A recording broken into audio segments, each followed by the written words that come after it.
Presiden Rusia Vladimir Putin mengkritik Amerika Serikat dan sekutunya karena meninggalkan Afghanistan.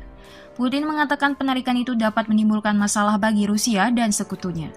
Ada bahaya bahwa teroris dan kelompok berbeda seperti ISIS akan menggunakan kekacauan yang ditinggalkan oleh rekan-rekan barat kami dan mencoba meluncurkan ekspansi ke negara-negara tetangga, kata Putin. Itu akan menimbulkan ancaman langsung bagi negara kita dan sekutunya, imbuhnya seperti dikutip dari Newsweek Rabu 25 Agustus 2021.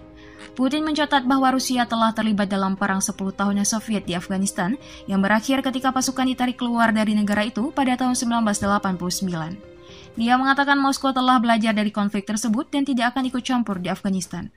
Kami telah mengambil pelajaran yang diperlukan, kata Putin. Kami tidak memiliki niat untuk ikut campur dalam urusan internal Afghanistan dan, terlebih lagi, biarkan pasukan militer kami ditarik ke dalam konflik semua lawan semua, ucapnya. Dia juga mengatakan bahwa kemungkinan peningkatan perdagangan narkoba dan masalah yang berkaitan dengan migrasi dapat menimbulkan ancaman bagi Rusia, sementara juga mencatat bahwa militan dapat menggunakan gejolak tersebut untuk mengacaukan negara-negara bekas Soviet di Asia Tengah. Melansir CNBC, Vladimir Putin juga telah memerintahkan evakuasi warga negaranya dari Afghanistan Rabu 25 Agustus 2021. Bahkan, 4 pesawat militer sudah dikirim ke Bandara Internasional Kabul. Ini menandai perubahan sikap Rusia ke Taliban. Padahal Rusia sebelumnya memuji perilaku Taliban di Afghanistan dengan menyebut Kabul 24 jam lebih aman dan lebih baik dari pemerintah sebelumnya. Setidaknya lebih dari 500 orang sudah dievakuasi. Bukan hanya warga Rusia, tapi juga Belarus, Kirgistan, Tajikistan, Uzbekistan, dan Ukraina. Sementara itu, Menteri Pertahanan Rusia telah menyuarakan keprihatinan tentang Taliban yang menyita sejumlah besar senjata, termasuk sistem rudal pertahanan udara setelah menyapu Afghanistan. Sergei Shoigu menyatakan bahwa Taliban telah menyita ratusan kendaraan tempur bersama dengan sejumlah pesawat tempur dan helikopter. Dia mengungkapkan kekhawatiran khusus tentang Taliban yang memperoleh lebih dari 100 sistem rudal pertahanan udara portable. Shoigu mencatat bahwa masalah pengungsi Afghanistan adalah penyebab keprihatinan serius.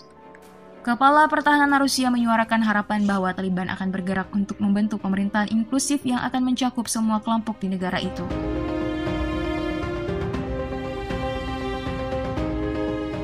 Sedangkan Menteri Luar Negeri Rusia, Sergei Lavrov, mengatakan Moskow sangat menentang kehadiran pasukan Amerika Serikat di negara-negara Asia Tengah bekas Soviet dan juga menentang upaya Amerika untuk membujuk mereka menampung pengungsi Afghanistan.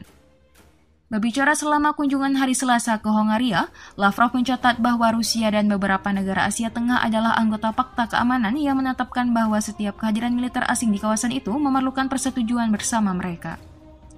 Dia menambahkan bahwa kehadiran pasukan Amerika Serikat di salah satu negara di kawasan itu akan mengeksposnya pada potensi pukulan pembalasan. Menjadi tuan rumah pasukan dari Amerika Serikat yang secara terbuka menyatakan niat untuk menjaga Afghanistan tetap berada dalam kebingungan dan melancarkan serangan jika perlu berarti segera mengubah dirinya menjadi target, kata Lavrov. Saya sangat ragu bahwa negara manapun di Asia Tengah atau di tempat lain akan bersedia menjadi target untuk membantu Amerika mengejar inisiatif mereka, ia menambahkan. Diplomat top Rusia itu memperkirakan bahwa upaya Washington untuk membujuk negara-negara Asia Tengah untuk menjadi tuan rumah bagi warga Afghanistan yang bekerja dengan Amerika Serikat dan sekutu NATO-nya akan terbukti sia-sia. Lavrov menuduh bahwa Amerika Serikat telah meminta negara-negara di kawasan itu untuk menjadi tuan rumah bagi warga Afghanistan selama beberapa bulan sebelum memberi mereka visa Amerika, tawaran yang dikritiknya dengan pedas.